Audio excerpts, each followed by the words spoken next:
So hello everyone. आज के इस वीडियो में हम डिस्कस करेंगे बेलमेंट के बारे में। ये भी एक इम्पॉर्टेंट टॉपिक है और आपके एग्ज़ाम में पूछा जाता है।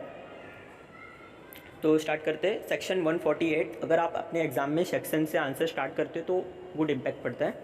तो कोशिश करो कि आप जितने भी सेक्शन है आपके बुक के अंदर सब लर्न कर लो। बेलमेंट को डिफाइन किया गया है सेक्शन 148 के अंदर। A bailment is a delivery of goods by one person to another for some purpose. Bailment क्या है? Delivery of. पहले बेलमेंट का हम सिंपल में मतलब समझ के लेते हैं, बाद में इसके डेफिनेशन पे जाएंगे। बेलमेंट मतलब क्या होता है कि एक पर्सन दूसरे पर्सन को एक गुड्स देता है किसी भी चीज़ के लिए। जैसे कि आप टीवी वाले को अपना, अगर आपके घर पे टीवी ख़राब हो जाती है तो आप अपना गुड्स जो अपना टीवी है वो टीवी वाले को देते हो, वो रिपेयर करके आपको वापस दे देता है।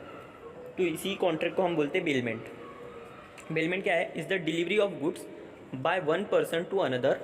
एक पर्सन दूसरे पर्सन को करता है फॉर सम पर्पज़, किसी पर्पज़ के लिए करता है वो अपना goods deliver. Upon a contract that they shall when the purpose is accomplish, जब आपका पर्पज़ अकम्प्लिश मतलब पूरा हो जाता है, ही बी रिटर्न और अदरवाइज डिस्पोज ऑफ, वो जो आपने जिसको गुड्स दिया है वो आपको गुड्स आपका वापस कर देगा या तो डिस्पोज ऑफ कर देगा according to the direction of the person delivering them. या तो वो आपको दे देगा या तो आपने जैसा ऑर्डर दिया है कि मतलब आपने बोला है कि नहीं मैंने आपको गुड्स दिया है तो आप बनाने के बाद दूसरे पर्सन को इनको अपना ये मेरा टीवी दे देना, तो आपके डायरेक्शन पे जैसा आपने उसको डायरेक्शन दिया है वैसा वो गुड्स को बनाने के बाद डिलीवर कर देगा। अभी इसमें पार्टीज कौन कौन सी होती है? Bailor, bailee. बेलर मतलब the person delivering the goods और बेली मतलब the person to whom the goods are deliver. Bailor मतलब आपने गुड्स दिया तो आप बन गए बेलर और जो टीवी रिपेयर वाला है वो बन गया बेली। बेलमेंट मीन्स टू डिलीवर और टू हैंड ओवर। बेलमेंट का मतलब क्या होता है? डिलीवर करना या फिर हैंड ओवर करना। ये भी इंपॉर्टेंट टॉपिक है तो प्लीज़ आप इसको अच्छे से सुनिएगा। और एग्ज़ाम में केविएट एम्प्टर और ये बेलमेंट बहुत इंपॉर्टेंट टॉपिक है, ये कई बार आते हैं एग्ज़ाम्स में। अभी हमारे पास टाइम ऑलरेडी बहुत कम है तो इसके लिए हम फटाफट इंपॉर्टेंट टॉपिक के वीडियोस ही डाल रहे हैं। बेलमेंट मीन्स टू डिलीवर और टू हैंड ओवर, कुछ डिलीवर करना या फिर हैंड ओवर करना। Explanation to section 148 states that if a person already in position of the goods of another contract to hold them as a bailee he thereby become the bailee. मतलब किसी person के पास already पहले से ही आपके goods है तो वो already बेली बन जाता है। मतलब बेली कौन होता है? जिसके पास गुड्स होते हैं। अगर आपने पहले से ही कॉन्ट्रैक्ट करके रखा हुआ है उसके साथ और आपका गुड्स उसके पास पहले से ही है तो वो इनडायरेक्टली बेली बन जाएगा। इस सेक्शन 148 के अंदर बताया गया है। He thereby becomes the bailee and the owner become the bailor. और जिसका गुड्स उसके पास है, मतलब आपका गुड्स टीवी वाले के पास है तो आप बन जाओगे बेलर। मतलब जिसका गुड्स है वो बेलर और जिसके पास है वो bailee. Although they may not have been deliver by the way of bailment. हालांकि आपने उसको जाके पहले से डिलीवर नहीं किया है बट वो आपका गुड्स है और दूसरे के पास है तो वो बन जाएगा बेली, और आपका गुड्स है तो आप बन जाओगे बेली। अभी essentials of bailment. Contract, first है इसका contract. There is a contract between the bailor and the bailee. There is a delivery of goods from the bailor to bailee but a person who is already in the position of the goods may become a bailee by subsequent agreement. Such agreement में be express और implied. Sometimes an obligation of a bailey arises without any contract. For example, in case of a finder of the goods is considered as a bailey. मतलब ये क्या होता है? Contract होता है बेली और बेलर और बेली के बीच में। क्या होता है कि जो बेलर है वो अपना गुड्स डिलीवर करता है बेली को, या तो फिर बाय वे ऑफ डिलीवरी या तो फिर वो अपना गुड्स, अगर समझो बेली के पास आपका गुड्स पहले से ही है तो वो बन जाएगा बेली और आपका गुड्स उसके पास है तो आप बन जाओगे बेलर। या तो एक और इसमें कंडीशन है कि अगर समझो आपका गुड्स किसी को ऐसा फांडा मतलब ज़मीन से या फिर कहीं से मिल गया तो वो इनडायरेक्टली बन जाएगा बेली, और आपका गुड्स है तो आप बन जाओगे बेलर। नेक्स्ट है delivery of goods and changes of position. Bailment constitute transfer of position of goods for a temporary period from the bailor to the bailee. अब यहाँ पे बेलमेंट में क्या होता है कि ट्रांसफ़र होता है गुड्स का। तो यहाँ पे क्या होता है, जो बेलर का जो गुड्स है वो बेली के पास टेम्परेरी पीरियड के लिए होता है। मतलब वो पर्पज़ कंप्लीट होने के बाद बेली बेलर को अपना गुड्स वापस कर देगा। There is no transfer of ownership. यहाँ पे ओनरशिप की ट्रांसफ़र नहीं होती है, सिर्फ पोजीशन दिया जाता है बेली को। There is a delivery of goods from the bailor to bailee. Such delivery में भी एक्चुअल और कंस्ट्रक्टिव। अब यहाँ पे डिलीवरी जो होती है वो दो टाइप की, एक तो एक्चुअल और एक कंस्ट्रक्टिव। एक्चुअल डिलीवरी मतलब आपने खुद जाके वो टीवी वाले को अपना टीवी दिया, वो हो गया actual delivery.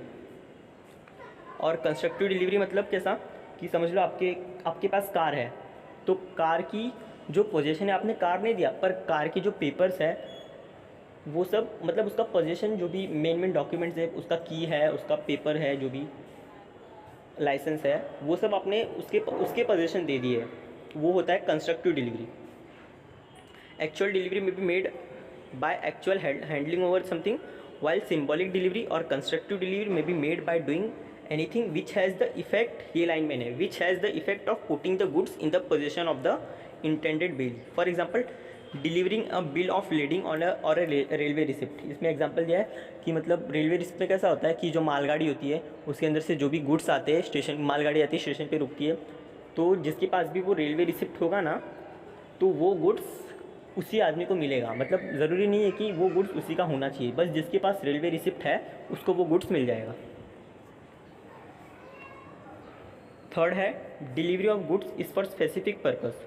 When the purpose is accomplish they shall be return और otherwise dispose of according to the direction of the bailor. अब यहाँ पे क्या होता है, delivery of goods for specific purpose. जो अपना गुड्स होता है वो स्पेसिफिक पर्पस के लिए ही डिलीवर किया जाता है।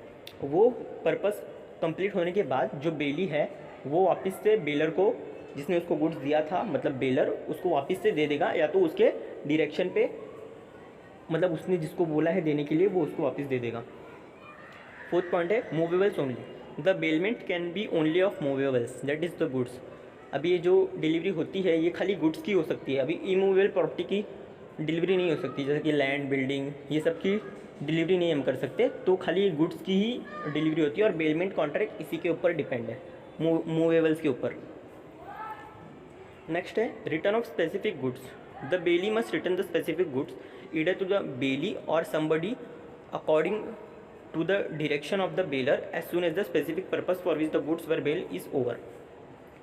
जो आपने गुड्स डिलीवर किया था वही गुड्स आपको, जो बेली ने आपको, बेलर ने आपको, मतलब आपने जो टीवी वाले को अपना गुड्स दिया था, तो टीवी वाले का क्या काम है कि आपका ही टीवी वो आपको दे। स्पेसिफिक गुड्स जो आपने दिया था उसको वही टीवी आपको देगा, किसी दूसरे की टीवी आपको नहीं दे सकता है वो। अब यहाँ पे राइट्स एंड ड्यूटीज़ भी बेलर के पूछे जाते हैं। इसके हम राइट एंड ड्यूटीज़ देख लेते हैं फटफट शॉर्ट में। पहले हम बेलर के राइट्स एंड ड्यूटीज़ देखेंगे, फिर बेली के। तो पहले बेलर के राइट्स देखते हैं। To claim the damages if bailee make wrongful use of the goods. मतलब आपने टीवी वाले को गुड्स दिया, मतलब टीवी रिपेयर वाले को आपका टीवी दिया और उसने कुछ उसका रॉन्गफुल यूज़ किया, तो आप वो टीवी का क्लेम वो टीवी वाले से मांग सकते हो, मतलब बेली से मांग सकते हो। To claim return of the goods in case the goods are not return then losses. आप जो बेलर है, अब यहाँ पे हम बेलर और बेली यूज़ करेंगे तो आप समझ जाना। बेलर मतलब जिसका गुड्स है और बेली मतलब जिसके पास गुड्स है।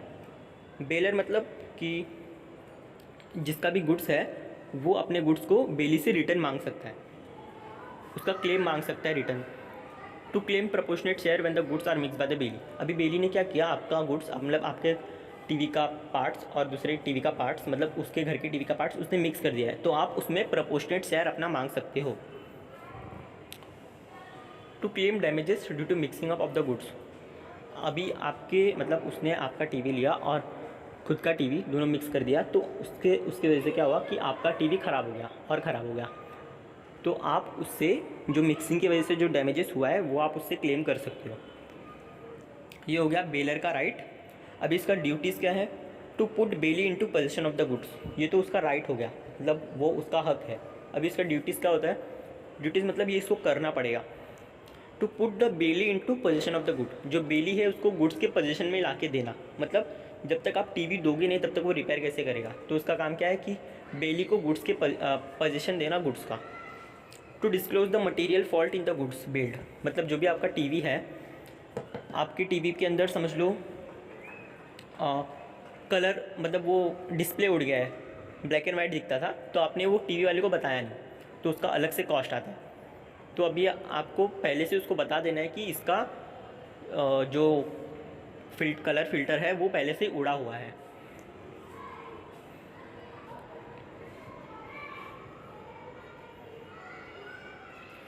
नेक्स्ट हम देखेंगे बेली का rights to claim the position of the goods. Bailee का राइट क्या है कि गुड्स का पोजीशन अपने पास वो क्लेम कर सकता है। To know the material fault in the goods, goods के अंदर जो भी मटेरियल फॉल्ट है, जैसा कि वो गुड्स के अंदर हमारे क्या था कि उसका पिक्चर ट्यूब उड़ा हुआ था, तो वो उसको जानने का उसका हक है बेली का। नेक्स्ट है to claim proportionate share in the mix goods, उसने जो भी गुड्स मिक्स किया है उसके अंदर उसका भी तो शेयर बनता है ना, तो उसको वो भी अपने शेयर को एज अ प्रोपोर्शनेटली मांग सकता है। To claim the damages due to defect in the bailor title or fault in the goods, जो भी गुड्स के अंदर फॉल्ट है, अगर बेली ने उसको नहीं बताया कि गुड्स के अंदर ये फॉल्ट था और उसकी वजह से उसको कुछ डैमेजेस हुआ, तो उसका भी वो क्लेम मांग सकता है। To claim the expenses of bailment, अभी टीवी बनाने के लिए उसको समझ लो आपका टीवी है तो उसके अंदर पिक्चर ट्यूब डालना है, मतलब वो कलर वाला, तो उसके अंदर और भी कई सारे पार्ट्स डालने हैं, तो उसके लिए जो भी खर्चा है वो बेली आपसे बाद में क्लेम कर सकता है। टू क्लेम इंडेमनिटी, इंडेमनिटी का मतलब क्या होता है कि लॉस, जितना भी लॉस हुआ है एक्चुअल लॉस, उसको ये अपने लाइफ इंश्योरेंस का कॉन्ट्रैक्ट देखा होगा, तो उसके अंदर कैसा होता है कि जितना भी लॉस हुआ होता है आपको उतना ही खाली क्लेम मिलता है, ना उससे ज़्यादा ना उससे कम। या तो आपका जितना प्रीमियम अमाउंट है या तो आपका जितना लॉस हुआ है, विच एवर इज़ लेस, उतना ही आपको क्लेम मिलेगा, तो वो होता है claim indemnity. Bailee can retain the goods bail for remuneration, that is can exercise is right of lien. अब यहाँ पे क्या होता है कि जो बेली है वो जो आपका गुड्स है वो गुड्स है वो अपना उस टाइम पीरियड तक के लिए वो उससे वो पैसे कमा सकता है।